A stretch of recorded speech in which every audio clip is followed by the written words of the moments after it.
Hey guys, this is like my third time trying to video a lesson, so I'm not sure this is going to work out, but I'm going to do the best I can. For some reason, my camera keeps shutting off after so many minutes. But we're talking about vectors. This is section 8.3 on page 773. On this first paragraph, I want you guys to read these pages on your own. I'll try to point out some important things. You should know the difference between a scalar and a vector. They're both quantities. It's just that when numbers are expressed as vectors, they have a magnitude and a direction. Direction is the key. So in figure 19 and 20, they've shown you some pictures of vectors.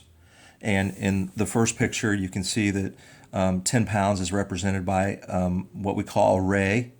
That is, it has a vertex and then an arrow going in a direction that appears forever. In this case, it doesn't mean a ray, it means a vector. So the vector definitely does start here, and it definitely does end here. That represents the magnitude of 10 pounds. It also represents a direction. In this case, the direction is shown by 30 degrees from the horizontal.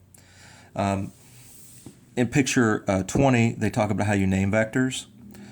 This vector, the first one, could be named vector U, could be named vector OP. This vector, the second one, could be named vector A, or it could be named vector PO. The reason this one is not OP is because notice the arrow is going the other direction. When you name a vector with two letters, always name it with the initial point first, and then the terminal point comes last. Vectors can be named with those two letters. They can be named with one lowercase or one uppercase. Many times you'll see them in bold.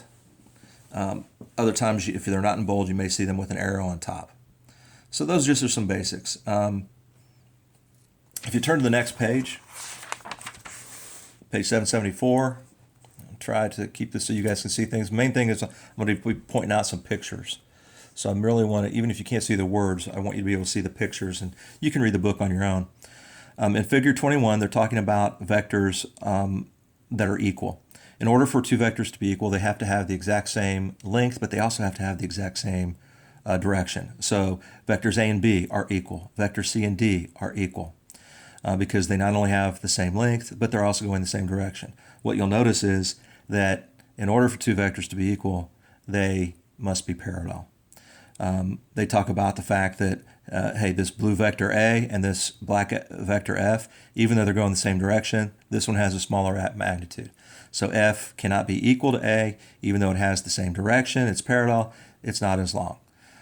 You can also talk about vectors A and E are unequal because they don't have the exact same direction. E looks like it has the same length as A, but it's not going the same direction. And you get to the middle, they're talking about addition of vectors. This is where we start to get into some really important stuff for solving problems in just a moment. The sum of two vectors is going to be what we call a resultant vector. So when you add two vectors, you always get another vector. There's two methods to do that. The first method is going to look like the easiest, but it's going to be not the one that we use because of the nature of the problems we're going to solve. But I'll explain the first one first. If you look at the picture over here, and I'll move the book over so you can see a little bit better.